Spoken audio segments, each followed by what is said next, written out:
Hi, today I'm reviewing the Paula's Choice Clinical Discoloration Repair Serum. And really quick, I just want to say I purchase all these products with my own money.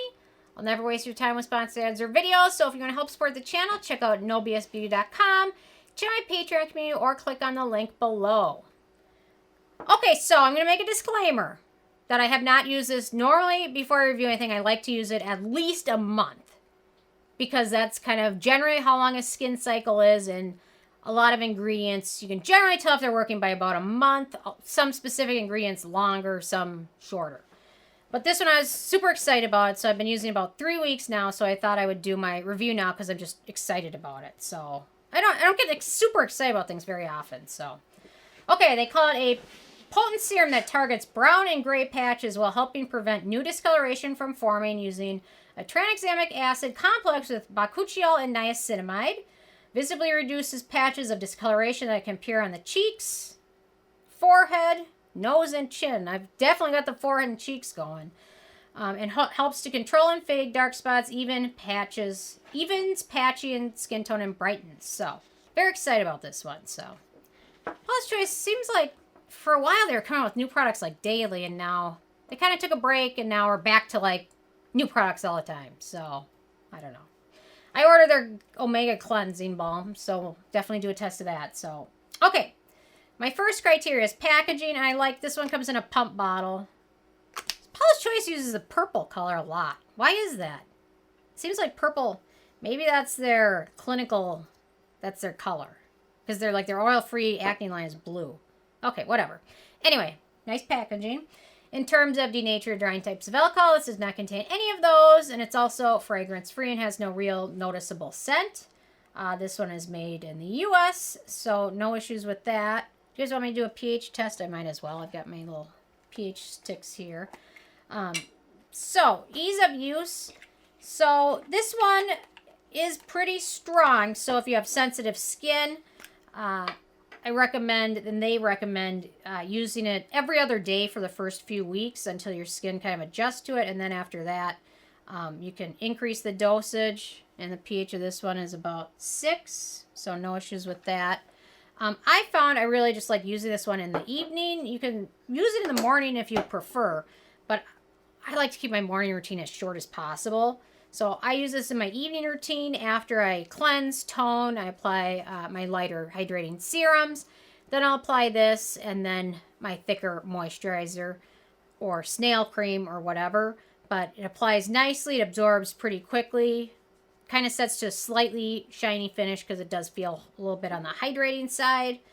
And if you use it during the daytime, they say apply SPF. But even if you don't use this, apply SPF. Even if you don't use anything else, use SPF. So definitely you can apply it over your face, neck, avoid your eyes and lips. And no issues with that. It applies pretty easily. It plays well with most products. I did have pilling happen once with this, and that was when I had an extra moisturizer before my final moisturizer, and it pilled a little bit then. But aside from that, I haven't had any other issues with it pilling. So, yeah, and that's with using a serum, sometimes different, and sometimes an azelaic acid serum. So, overall, it's pretty friendly for skin and easy to use.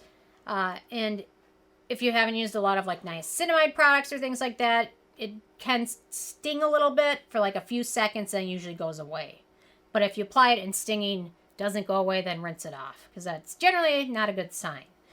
But sometimes things that are very strong can kind of sting for a second and then go away. So, okay, antioxidants and beneficial ingredients in this one. So we've got 5% niacinamide. Niacinamide is great.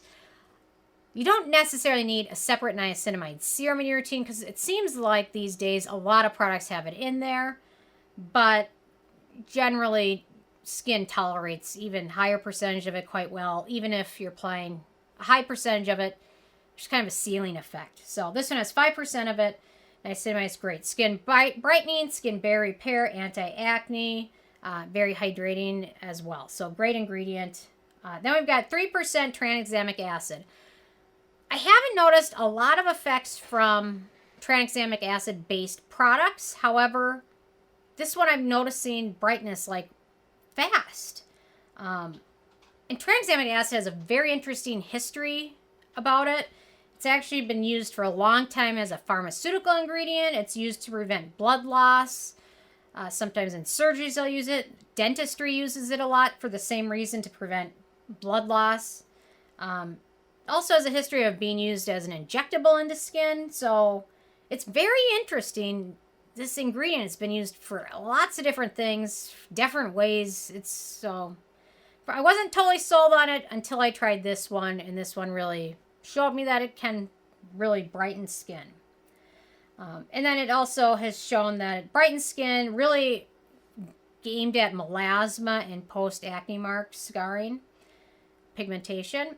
Okay, then we've got Silybum marinara. Silybum marinara. That doesn't sound very good, does it? Silybum Marianum Seed Oil, which is also known as milk thistle, which I can pronounce. It's a great hydrating ingredient. Its main components are fatty acids, linoleic, skin-nourishing oleic, and antioxidant vitamin E. It's all composed of. It's also said to help a lot with inflammation, especially so with psoriasis, rosacea, and acne. So you see milk thistle show up in products occasionally. And I became most kind of accustomed to it with SkinCeuticals Silymarin Serum. So then we've got vitamin E in and of itself, antioxidant, hydrating ingredient, helps prevent UVB radiation damage. Then we've got Lactobacillus Coconut Juice Ferment Filtrate, which is a hydrating ingredient. It's a skin barrier repair ingredient, and it's the filtered result of combining skin-friendly Lactobacillus bacteria with the milky ingredient found inside of coconuts. And then once they blend, it has the fermentation process, releases natural sugars called polysaccharides, and the coconut also work as prebiotics. Okay. Then we've got lecithin, hydrating ingredient. We've got 0.5% bakuchiol. It's the retinol alternative ingredient that's been studied quite a bit. It's an antioxidant. It's a cell-communicating ingredient. Works to help fine lines. It's actually a molecule isolated from an extract, which is why the herbivore bakuchiol serum actually doesn't contain bakuchiol. It just contains the raw extract, which if you don't take that molecule out, it's actually potentially irritating to your skin. So if you're using the herbivore bakuchiol serum, there's no bakuchiol in there. Joke's on all of us, I know. Anyway, so this actually contains bakuchiol, so there we go. It also has other benefits such as anti-inflammatory, antioxidant, anti-tumor, antibacterial, anti-aging, and anti-acne benefits. Then we've got hydrogenated lecithin, hydrating skin conditioning ingredient. We've got allantoin, skin calming ingredient. Soybean oil, which is hydrating and barrier repair. Then we've got Boerhavia Diffusa Root, which is an extract of the root of red spiderling plant, which supposedly has skin protecting properties. It's also used for stomach aches. And then finally, we've got soybean sterols and antioxidant ingredients. So a nice long list of antioxidants, skin soothing ingredients, brightening ingredients. I'm sold. So they did a pretty good job formulating this one with some more exciting ingredients and listing the percentages of a lot of them, which is nice to know. So 0.5% bakuchiol isn't a ton, and if you use another serum with it, you can probably use it with this and won't have too much in your routine. Okay, in terms of animal testing, this is cruelty-free, so no issues with that. Performance, so that's why I got really excited about this, because I've tried tons of brightening products, and some work better than others. And just after a couple weeks of using this, I can say I noticed my skin getting brighter and the pigmentation lessening. And I've tried a lot of things that work to different degrees, but for some reason, the combination in here just really helped my skin. Brightened it up, also seemed to help a bit with firming it. It really impressed me. So I was very excited about this one. Really helped with pigmentation, helped with newer pigmentation issues as well as melasma and older pigmentation. So they did something right with this, so I'm very happy about it.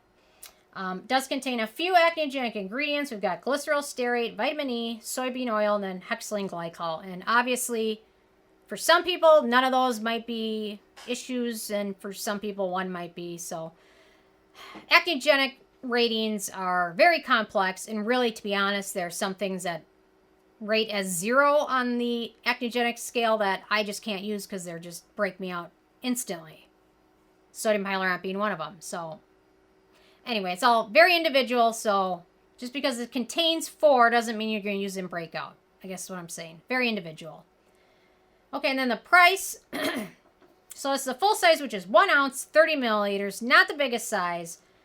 It's $46 is the retail price. Paula's Choice is another brand that often has sales, so it's worth keeping an eye out. It's not super affordable, but it's not ridiculously expensive either.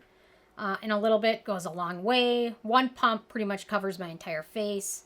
So not cheap, but if you can get it on sale, or maybe a good gift with purchase, I don't know. It's not ridiculously expensive. Then when it comes to the It Factor, really like this one. I found it has helped firming my skin a bit. It's definitely helped with recent pigmentation issues as well as older pigmentation issues, which is amazing because sometimes certain ingredients just work better on old things or new things, and this one seemed to do great for both. So I will say not everyone might notice within 2 to 3 weeks that their skin is instantly brightened. For your best results, give it a good 3 months of daily use, because some of those ingredients work better over the long term. Some need longer. Some work great fast. So anyway, if you don't notice anything after 2 weeks, keep using it because you just don't know until you try it longer. So, okay. With a 10 being a perfect score, I give this one a 10. Very happy with it. Really excited about it, as you can tell. I did my review a little early, but I'm super happy with it. So, anyway, I'm interested in hearing from you guys if you've had a chance to check this one out yet, or if you have a favorite brightening product. My Topicals has a great brightening product. Regimen Labs does. JJ Labs does. This one's great too. So, anyway, leave a comment. I love hearing from you guys, and stay tuned for more tomorrow. Thank you so much.